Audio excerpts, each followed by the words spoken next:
Hi, I'm Catherine Wright with RE/MAX Professionals. This video is going to walk you through the seller's net sheet.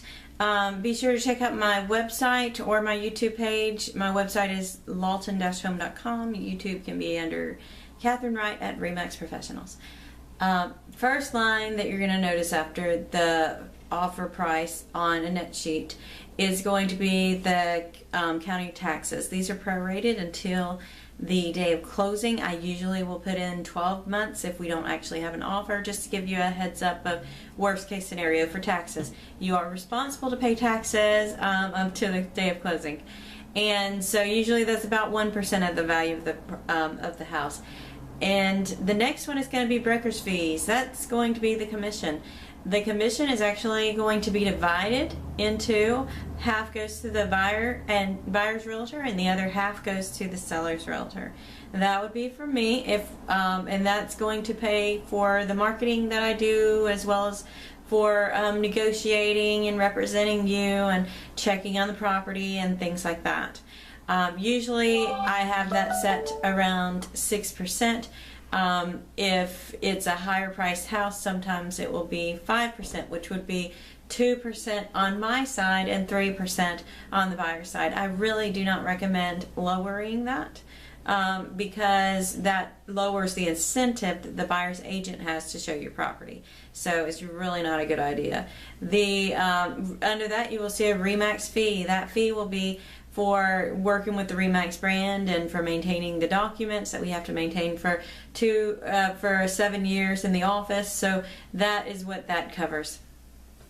Okay, let me grab the next line down.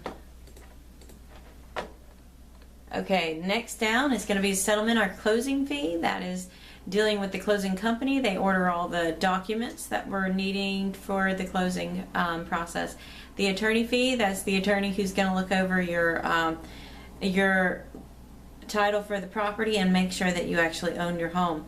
The abstracting, they actually send somebody to the courthouse to verify that all the records that have to do with you or with anybody who's owned the house are inside of what's called an abstract. It's just a document, a huge folder of paperwork that has to do with the title on the property. That is what will be submitted to both your attorney and to the buyer's attorney to verify that you have the right to sell the property. Recording fees. It will be recorded at the State House that you have sold the property. That keeps the property off of your name after you actually have no liability for the property. Documentary stamps, that's a tax. That is going to be $1.5 per thousand.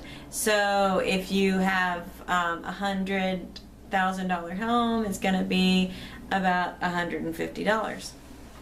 Okay, next page.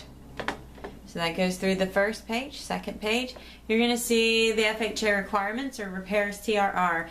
If there are requirements for repairs, and if we have negotiated repairs to be done in the contract, that is going to be included there. Usually it's between $750 to $1,000.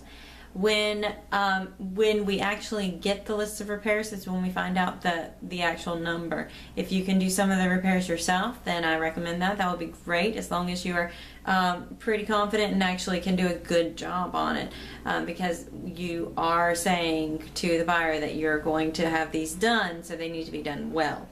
The next line is going to be wood infestation report.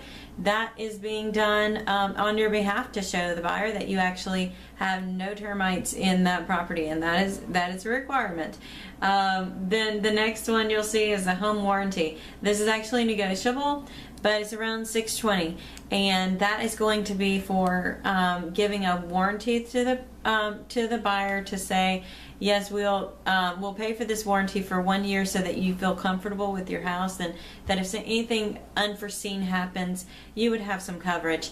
Now, you may see a line that says miscellaneous, and sometimes I'll put miscellaneous $500 or such like that. That doesn't mean that I know of any further costs. It means that I know that when we go through closing, unforeseen things do occur. And when they do, I will have to bring those to your attention, but it would be better if I had already told you up front on the net sheet that these could occur. Usually it's maybe $500 to $1,000. It depends on the occurrence. If you have pipes burst, if something like that, those have to be done. The property has to be in good condition when we hand it over to the buyer, if this is going VA or FHA or in any way going to be insured. So if you have any questions, go ahead and give me a call or a text or an email and let me chat with you about this process. I want you to be fully aware of what will occur before it happens so that we can keep this as calm of a process as possible, and so you can just focus on the bottom line and get on to the rest of your life. Okay, this is Catherine Wright with RE/MAX Professionals. Thank you for watching my video and have a good day. Welcome home.